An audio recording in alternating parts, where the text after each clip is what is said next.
Nah, hari ini bersama Miss Valerie kita akan memuji dan menyembah nama Tuhan. Tetapi sebelum itu, mari kita lipat tangan, tunduk kepala, kita berdoa. Tuhan Yesus yang baik, terima kasih Tuhan buat berkat dan kemurahan-Mu sehingga kami anak-anak-Mu Tuhan boleh bersama-sama untuk memulai ibadah pagi ini. Kiranya Tuhan Engkau yang pimpin dari awal, pertengahan hingga akhir. Terima kasih Tuhan, dalam nama anak-Mu Tuhan Yesus Kristus kami berdoa. Amin.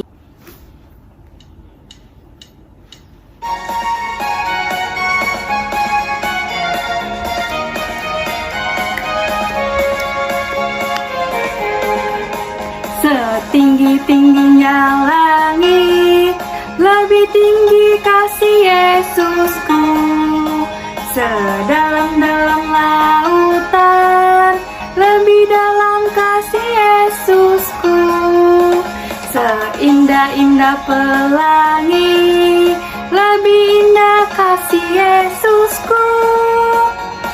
Kasih Yesus, oh kasih Yesus, mengalahkan segalanya. Kasih Yesus, oh kasih Yesus, mengalahkan segalanya.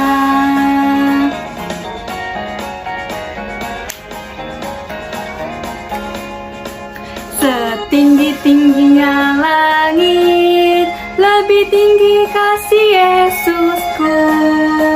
Sedalam-dalam lautan, lebih dalam kasih Yesusku.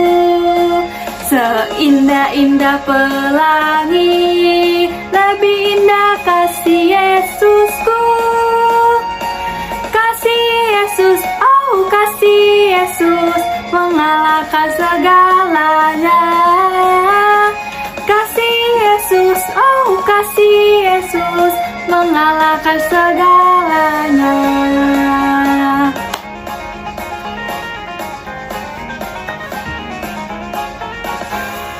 Tinggi-tingginya langit, lebih tinggi kasih Yesusku. Sedalam-dalam lautan, lebih dalam kasih Yesusku. Seindah-indah pelangi, lebih indah kasih Yesusku. Kasih Yesus, oh kasih Yesus, mengalahkan segalanya. Kasih Yesus, oh kasih Yesus, mengalahkan segalanya.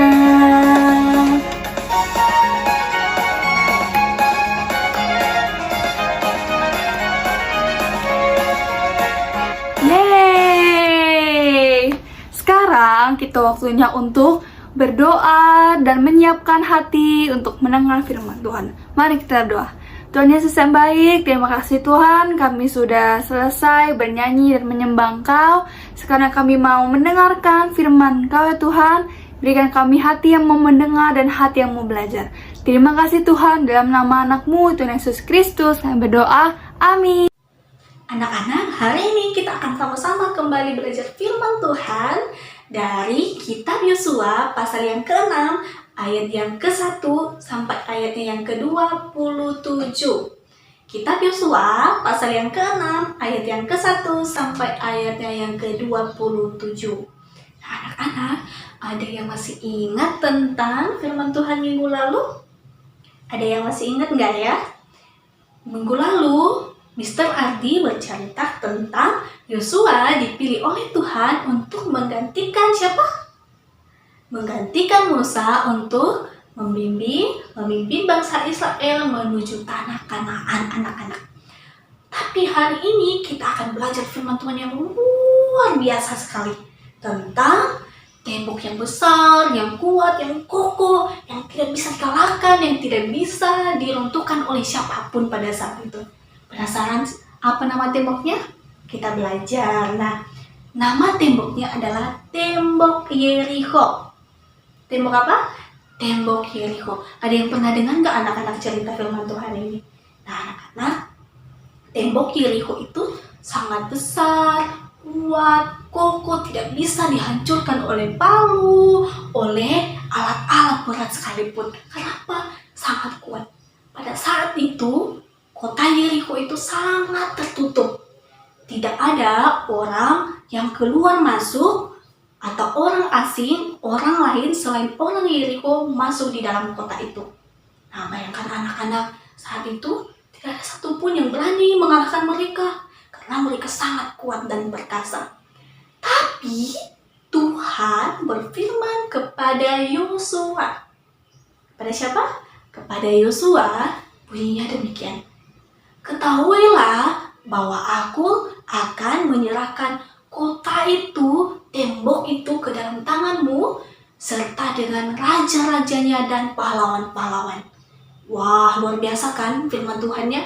Tuhan mengatakan, tidak apa-apa sekalipun mereka kuat, kokoh, tapi saya akan menyerahkan mereka ke dalam tangan bangsa Israel, anak-anak. Bagaimana ya caranya mengalahkan mereka yang kuat dan perkasa itu, tembok Yerikho yang besar itu yang kuat? Nah, anak-anak, pada saat itu Tuhan mengatakan kepada Yosua untuk mengelilingi kota Yerikho sebanyak 7 hari lamanya. Berapa hari? 7 hari lamanya bangsa Israel harus mengelilingi kota Yerikho. Barulah kota Yerikho itu roboh. Nah, anak-anak, tapi Tuhan mengatakan selama 6 hari orang-orang Israel harus hanya mengelilingi kota itu sebanyak berapa? 1 kali saja. Jadi 1 hari 1 kali. 1 hari 1 kali selama 6 hari. Tapi pada hari yang ke-7 mereka harus berkeliling sebanyak 7 kali lamanya. 7 kali. Berapa kali tadi? 7 kali. Jadi selama 6 hari mereka harus berkeliling 1 kali 1 hari selama 6 hari. Tapi hari yang ke-7 harus mereka berkeliling 7 kali. Anak-anak, selain itu Tuhan juga mengatakan kepada Yosua untuk mengangkat tabut Tuhan. Jadi kalau mereka keliling hari ini, mereka harus bawa tabut Tuhan di depan. Setelah itu mereka juga harus meniup sangkakala dari tanduk domba. Jadi sangkakala itu berbunyi wuh. Nah, mereka berkeliling. Tapi pada hari yang ke-7 kalau suara sangkakalanya panjang sekali, wuh, mereka harus bersorak, yeay. Jadi bangsa Yerikho dikalahkan pada saat itu pada hari yang ke-7. Orang-orang yang mengelilingi kota Yerikho pada saat itu adalah orang-orang yang bersenjata saja. Jadi tidak semua bangsa Israel ikut untuk berkeliling anak-anak.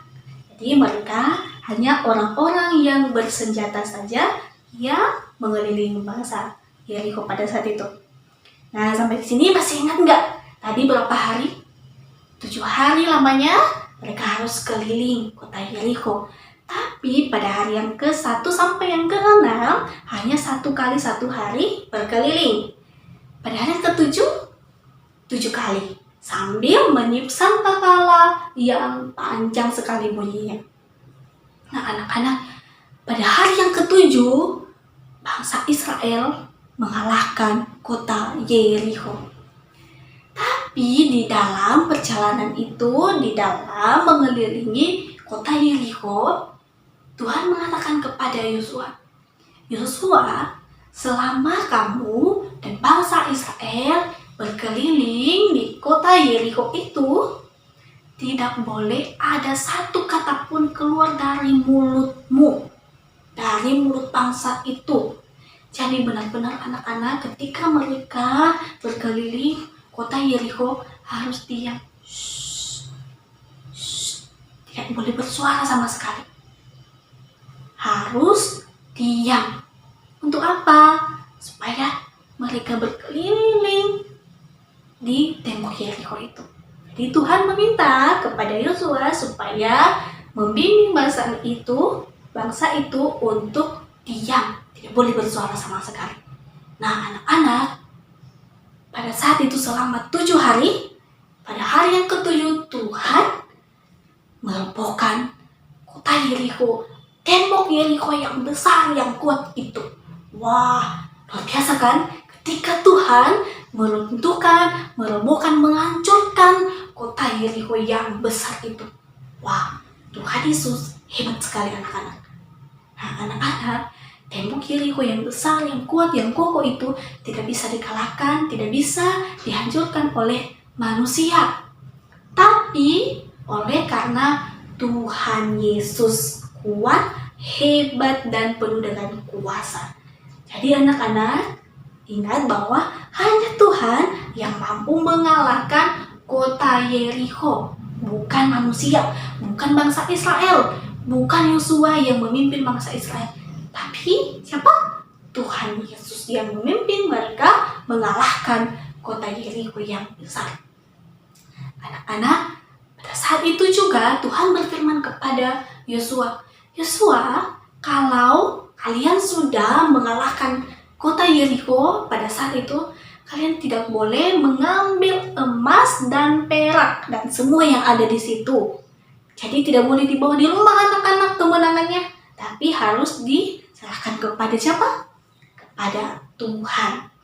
Nah, anak-anak, ternyata setelah bangsa Yerikho kalah, ternyata ada satu orang yang Tuhan selamatkan dalam kota Yerikho. Siapa namanya? Ibu Rahab. Siapa namanya? Ibu Rahab. Rahab namanya. Nah, kenapa Tuhan menyelamatkan Rahab padahal dia orang Yerikho loh pada saat itu? Nah, Tuhan menyelamatkan Rahab pada saat itu karena Rahab sebelumnya menyelamatkan 2 pengintai yang Tuhan utus untuk melihat bangsa Yerikho pada saat itu. Jadi Rahab ini sangat baik. Dia membantu 2 pengintai. Oleh sebab itu Tuhan menyelamatkannya, tidak membinasakannya, tidak membunuh Rahab pada saat itu karena dia berlaku baik. Dia membantu bangsa Israel pada saat itu, anak-anak. Nah, anak-anak, setelah itu Rahab dan keluarganya diselamatkan dan hidup di tengah-tengah Israel pada saat itu. Nah, setelah bangsa Israel menang dan tembok Yerikho, kota Yerikho kalah, Yosua berkata demikian, tidak boleh ada lagi orang yang membangun kota Yerikho. Nah, anak-anak, Tuhan itu luar biasa. Tuhan Allah sangat berkuasa. Jadi tidak ada satupun yang mampu mengalahkan Tuhan. Tuhan saja mampu mengalahkan bangsa Yerikho, tembok Yerikho yang besar. Nah, Tuhan juga sangat luar biasa dalam kehidupan kita, anak-anak. Setiap harinya Tuhan selalu menolong kita. Kalau hari ini kita masih boleh hidup, kita masih boleh bernafas, itu semua karena Tuhan berkuasa atas hidup kita. Anak-anak, hari ini kita belajar bahwa Tuhan sanggup menolong kita. Bahwa hanya Tuhan Yesus saja yang mampu menjadi kekuatan kita. Jadi anak-anak, sekalipun saat ini kita tidak bisa bersama-sama untuk sekolah, tapi Tuhan Yesus menjadi kekuatan kita di rumah. Untuk belajar dengan semangat, untuk mengerjakan PR dengan semangat. Jadi ada Tuhan Yesus. Kalau anak-anak sedang sakit, sedang tidak enak badan, ada Tuhan Yesus yang mampu menolong kita. Karena Dia adalah Tuhan yang hebat dan kuat. Tidak ada satupun yang mampu mengalahkan Tuhan. Anak-anak, kita juga belajar tentang taat. Jadi, tadi Tuhan berfirman kepada Yosua bahwa kalian harus diam, tidak boleh bersuara. Jadi Tuhan meminta kepada bangsa Israel dan kepada Yosua untuk taat, Nah, anak-anak kita juga di dalam rumah harus taat kepada Tuhan melalui siapa? Melalui papa dan mama di rumah. Tuhan menitipkan kita kepada papa dan mama untuk menjadi anak-anak yang baik dan memuliakan Tuhan. Jadi contohnya kalau mama suruh kita, ayo kerjakan PR. Tidak mau. Nah, itu namanya tidak taat. Tapi kalau mama suruh, ayo kita kerjakan PR. Oh iya ma, aku mau. Ayo anak-anak, sudah jam tidur. Oh iya ma, saya mau tidur. Ayo anak-anak, ini sudah jamnya makan. Nah, dengan senang hati kita akan pergi. Itu namanya taat. Jadi hari ini kita belajar tentang apa tadi? Tentang Tuhan berkuasa. Tuhan berkuasa dan mampu mengalahkan kuasa apapun di dunia anak-anak. Yang kedua, belajar taat.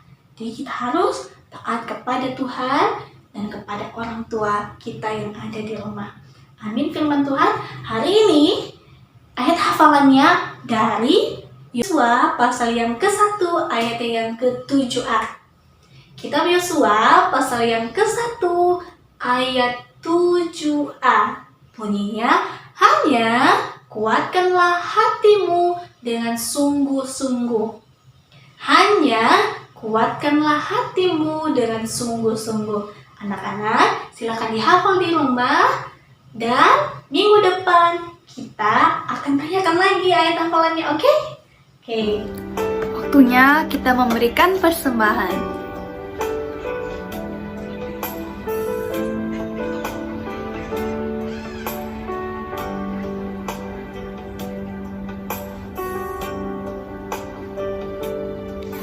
Terima kasih Tuhan untuk kasih setiamu yang ku alami dalam hidupku.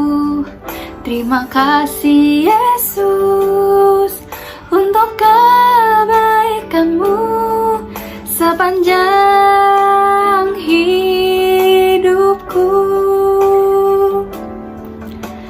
Terima kasih Yesusku buat anugerah yang kau beri. Sebab hari ini Tuhan adakan syukur bagimu.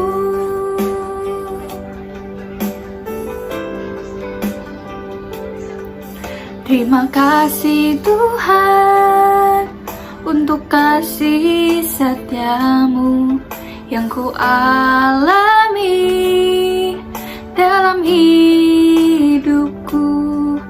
Terima kasih Yesus untuk kebaikanmu sepanjang hidupku. Terima kasih Yesusku buat anugerah yang kau beri. Sebab hari ini Tuhan adakan syukur bagimu. Adik-adik, kita sudah selesai melakukan ibadah. Sekarang waktunya kita mengucap syukur dan berdoa kepada Tuhan. Tuhan Yesus, terima kasih sudah memimpin dan menyertai kami dari awal, pertengahan, hingga akhirnya Tuhan. Semoga firman-firman yang Tuhan berikan buat kami Tuhan bisa kami pakai dengan baik. Terima kasih Tuhan, di dalam nama anakmu Tuhan Yesus Kristus kami berdoa. Amin. Bye-bye.